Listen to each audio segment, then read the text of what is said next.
প্রথম জীবনে একটা ছবি সাকিবের এখন মনে আছে, তখন আমি প্রথম প্রেমে পড়ি, প্রিয়া আমার প্রিয়া। আর এই ছবি দেখে মনে হলো যে আসলে ভালোবাসা এমন একটা জিনিস, ভালোবাসা ফ্যামিলিকে স্যাক্রিফাইস করতে পারে না। আমরাও ভালোবেসে বিয়ে করছি, ছবির মধ্যেও ভালোবাসা ছিল। আসলে সত্যিকার ভালোবাসলে যে এই দুনিয়ার জমিনে পাওয়া যায়, কিন্তু আখেরাতেও পাওয়া যাবে, এইটাই আসলে এই ছবির মূল থিংটা ছিল। শাকিব খান আসলে তার নিজেকে বছরের পর বছর আরও ছাড়িয়ে যাচ্ছে। এত বিগ স্কেলের cinema, not only Shakib Khan না, পুরো ইন্ডাস্ট্রিতে এর আগে এত বড় আয়োজনের সিনেমা হয়নি। প্রত্যেকটা জায়গায় আসলে দেখা গিয়েছে যে অনেক ইন ডিটেলে কাজ হয়েছে, প্লট সাব প্লট ছিল গল্পের ভেতর, এবং প্রত্যেকটা মোমেন্ট আসলে এনজয় করেছে। তো আসলে এরকম কন্টেন্ট আসলে বছর ভরে দরকার।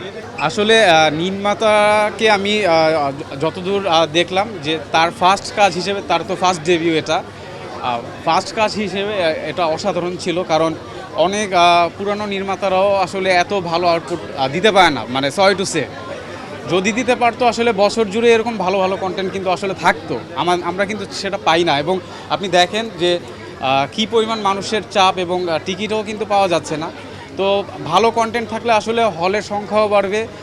আমরা যারা সিনেমা রিলেটেড মানুষ, আমাদের কাছেও ভালো লাগবে যে আরও বেশি বেশি হলে ভালো ভালো কন্টেন্ট চলবে, মানুষজন বাংলা সিনেমা দেখবে।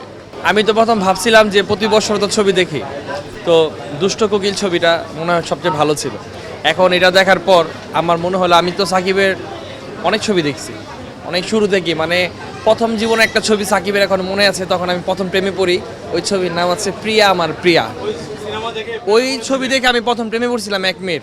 আর এই ছবি দেখে মনে হলো যে আসলে ভালোবাসা এমন একটা জিনিস, ভালোবাসা ফ্যামিলিকে স্যাক্রিফাইস করতে পারে না।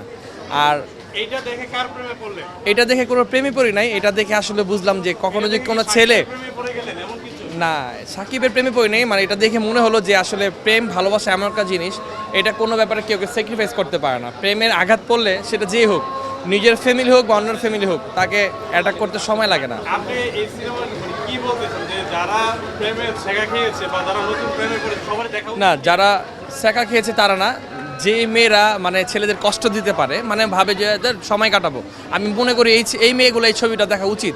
একটা ছেলে কত পরিমাণ একটা মেয়ের জন্য ক্রেজি হতে পারে, এবং একটা ছেলে চাইলে সব করতে পারে, এবং লাস্টে দিয়ে যখন মেয়েরা গাদ্দারি করে, তখন মেয়েরা আবার মরতেও পারে ছেলের হাতে। এটাও বোঝা যাবে যে তুমি যদি কখনো গাদ্দারি করে থাকো, তোমার প্রতি অ্যাকশন নিতে আমার কোনো সময় লাগবে না, যে কোনো সময় তোমাকে অ্যাকশন নিয়ে নিব।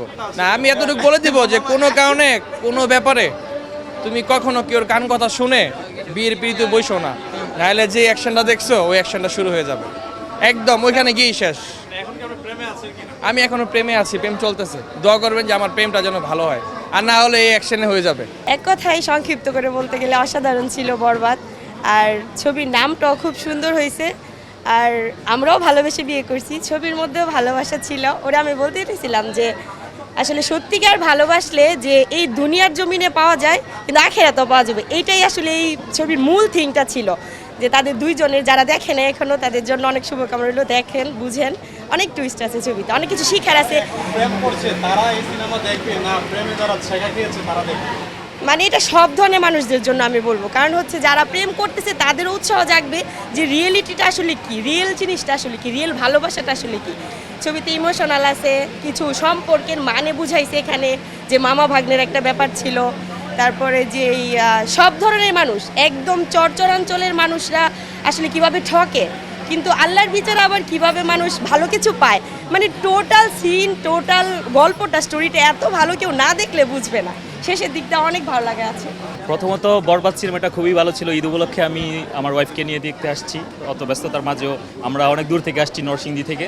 আর বরবাদ ছবিটা দেখে আমার সবচেয়ে ফিল লাগছে যেটা, এখানে সব কিছু, আর ও তো যা বলার বলছে, এখানে বাবা ছেলের একটা সম্পর্ক ছিল, মানে বাবার সাথে ছেলের যে একটা মানে একটা পার্ট, এটা আমাকে খুব টাচ লাগছে।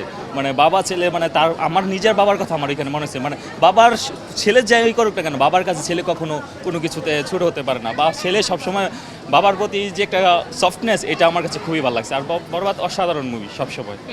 সাকিবের সম্পর্কে কি বলবো, সে ফিল্ম ইন্ডাস্ট্রি যেভাবে এগিয়ে নিয়ে যাচ্ছে আসলে দুর্দান্ত। আসলে আমাদের বাংলাদেশে আসলে এরকম একজন নায়ক আছে, আসলে তার কারণে আমার ইন্সপায়ার হয়, অ্যান্ড আমরা সিনেমা দেখতে আসি।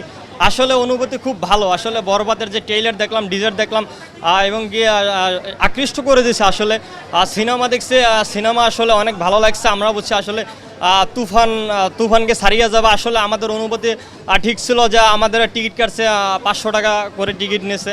আসলে আমরা কি মনে করছি 500 টাকা আমাদের জলে যাবে কিনা, আসলে দেখি যে না, 500 টাকা না, টিকিট 1000 টাকা হলেও আসলে এরকম একটা সিনেমা আসার দরকার সাকিবের। আমরা এতদিন যার জন্য অপেক্ষা করছি আসলে সাকিবের সিনেমার দেখার জন্য। আসলে কি বলবো, বরবাদ সিনেমা আসলে খুব অসাধারণ হয়েছে।